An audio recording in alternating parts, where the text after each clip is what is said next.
On vous l'a dit, la raison de cette attente, elle est simple. Allez, voilà, nous sommes partis de nouveau avec Florence Nouvier et la Peugeot 104 ZS dans la catégorie classique. On vous l'a dit, hein, la raison de cette attente, c'est un problème. Bernard Carrier qui était venu l'espace de quelques temps lorsqu'il était, on va dire, sur le bord de la piste, présenter un petit peu les VHC ici dans la cabine speaker. Il faut savoir que c'est un homme qui a un grand savoir dans les véhicules de compétition et toujours intéressant à suivre, Bernard Carrier.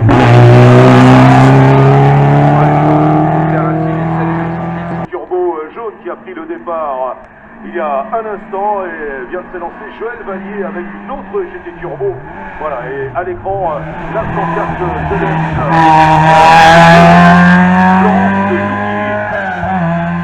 Par le haut de la course, vous pouvez aller au bac à sable sur une montée, vous pouvez ensuite vous mettre dans les enfilages tout en dessous après la buvette pour voir toute la remontée qui est extrêmement impressionnante.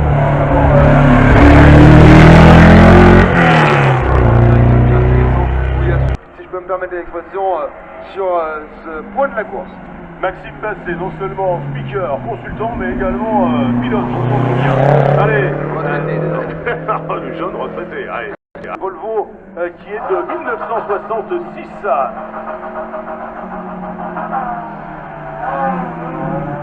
Et on saluera d'ailleurs le nombreux public déjà positionné sur les 3 km 100 de ce parcours. Franchement, bravo et merci de jouer le jeu parce que les épreuves ont besoin de spectateurs pour pouvoir vivre. C'est vraiment un élément important dans la clôture des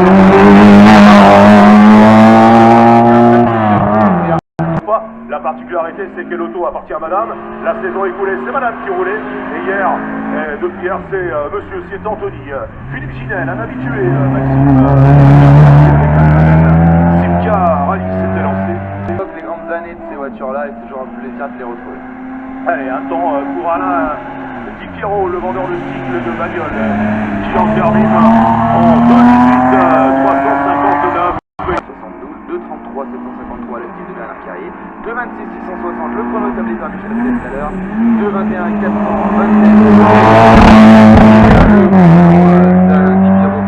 le passage de Pierre Le Mexique qui en termine avec la Volvo en 2,20, 914. Allez, Daniel Nicolas, l'instant. Mais c'est quasiment ça, c'est vraiment dans cette typologie que vous avez fait. Ce qui est simplement autorisé, c'est des gommes de pneumatiques récentes pour avoir bien sûr des...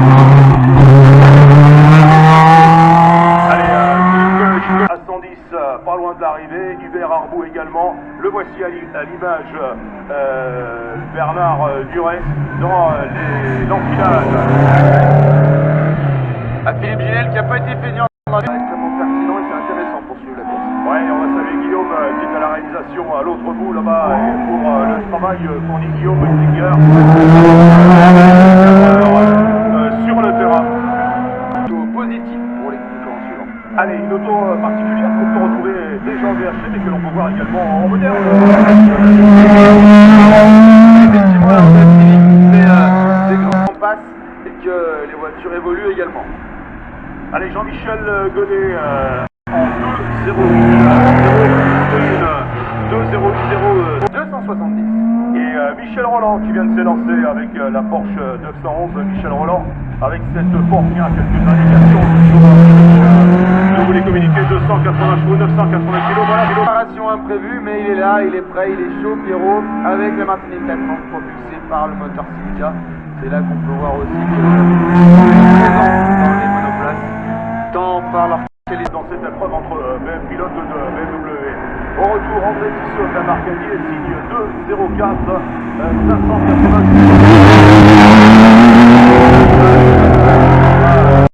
Alors que ce garçon aujourd'hui, on l'a vu en grand start, mais il y a du bon. Ouais, malheureux du côté du Nier pour la première épreuve. Avec son proto atypique. Michel Roland, le temps Maxime de Michel Roland. 2,01, 290.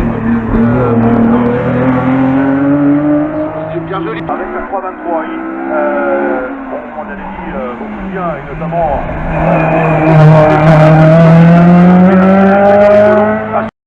1,54, 884 14, comme l'a dit Didier, le chrono qui va accélérer en 55-239 dans Chalmette.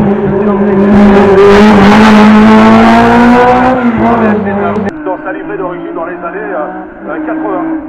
Très beau passage de Daniel Loumet au changement de direction. Très beau passage, il est vraiment... On vous le rappelle, on a à l'image sur les réseaux sociaux et sur Internet, eh bien, pour en 1,52,463 Charles Mathieu qui apparaît sur nos écrans du changement de direction avec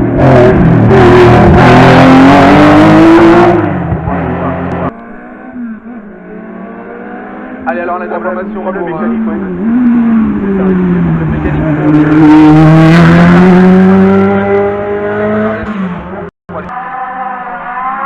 Attention, un garçon qui va falloir, c'est Gilles Curchou qui part le couteau entre les dents. Gilles Curchou avec la Martini M430, un garçon habitué du VHC qu'on a vu évoluer sur différentes montures, différentes Simca, Rallye 2, Rallye 3, autre Alpha. On l'a vu également pendant quelques années. Sébastien Brissard, Maxime vient de s'élancer, multi-vainqueur d'épreuve de ce classement la Martine de 89. Effectivement, Nicolas Despix qui vient de s'élancer, là ça va être une grosse bagarre au coude à coude, on a hâte de voir ça, faut savoir dans les années 90. Qu'il y a le potentiel pour nous faire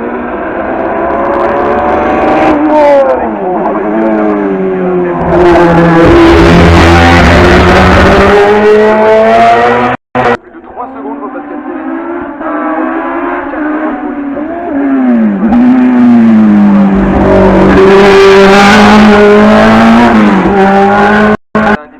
et Joël Vallier. Pour le groupe N, Michel Rosenthaler un petit peu seul et donc le leader, Bruno Rigoni en groupe B est en tête.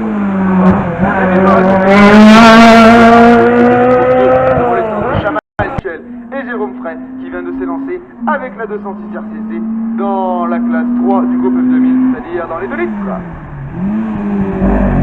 Allez, on est dedans déjà, dans le vif du sujet, avec, on découvre d'ailleurs le Charlie de Pierrot avec la X Sport dans une livrée qui nous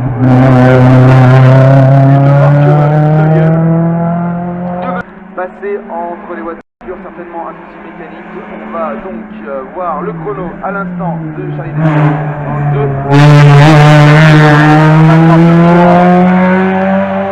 On a du beau monde en F2000 ce week-end. Ouais, superbe bataille à tous les niveaux dans ce groupe F2000. F1, F2 et F23 bien sûr. Avec son R5 GT Turbo, c'est Guillaume Roussillon qui est à l'écran et qui est en train de parcourir les derniers mètres arrivés dans cette partie délicate. À l'entrée du bac à sable. Les sites internet. Allez, dernière arrivée, on le rappelle, donc Roussillon en 2-0-0.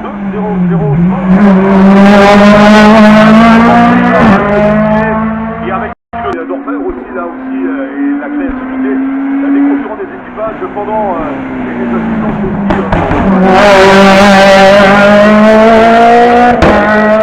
Le chrono de Guillaume Roussillon 2-0-0 161. C'est important de noter un petit peu ce qui se passe en termes de chrono parce que là ça fait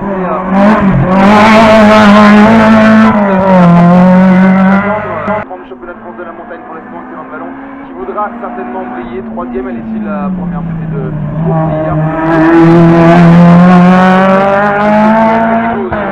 Vraiment limite. Mais c'est passé au niveau du changement de direction, beaucoup de vitesse. Le changement de direction, il est vraiment complexe à aborder. C'est toujours impressionnant dans ce genre de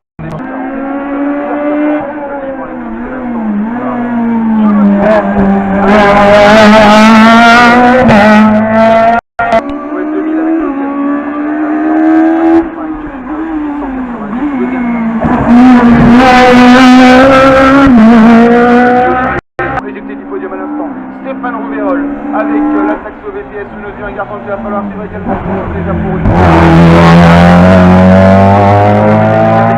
Relégué à l'arrêt puisqu'il n'a pas de chrono à l'issue de cette montée, il est parti à la faute, pas de touchette bien évidemment, le bac à sable est là pour ça, rien de méchant, on l'a vu arriver avec beaucoup de vitesse, la voiture dansait, peut-être des trains réglés un petit peu trop souples, des suspensions qui ne sont pas adaptées à la course. Thomas Delorme, qui vient se présenter sur la ligne de départ et qui devrait prendre dans quelques instants. On attend les images de Samuel Dieudonné qui va arriver au premier mètre de cette montée. Oui, avec une auto plutôt rare en championnat, c'est la trophée junior notamment. Pour série, c'est vraiment la proximité avec l'origine qui fait ça. C'est une formule qui a été créée il y a quelques années, c'est une nouvelle classe qui a été faite pour vraiment permettre à ce sport de correct, si ce n'est parfaite, pour pourquoi pas voir des records tomber aujourd'hui. Allez, on l'a surnommé cette auto ça balance pas mal avec Côte de Bagnols-Sabran. On rappelle également pour ceux qui connaissent la course depuis longtemps, le départ était un petit peu plus haut auparavant. Maintenant le départ est sur ça a allongé un petit peu le tracé. C'est une des caractéristiques qui n'est pas forcément bien meilleur que celui d'hier, mais qui est tout proche. À l'instant, le chrono de Xavier Ferrer en 2:03:015. Et là, Didier qui a fait une évolution de monture cette saison. Ouais, il est passé de... Notamment Claude Vézol qui est en piste, qui vient de s'élancer sous nos yeux. Claude Vézol, un pilote emblématique de la course.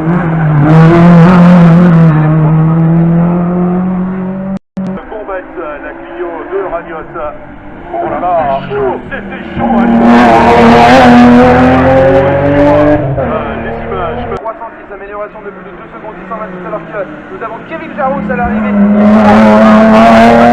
En passant sous la barre significative des minutes 50. Sans nul doute faire danser, faire glisser à souhait, juste ce qu'il faut pour placer la voiture sur les 3 km 100 du parcours. En proie à des soucis mécaniques. Retour sur les écrans pour suivre la bagarre qui fait rage du côté du groupe.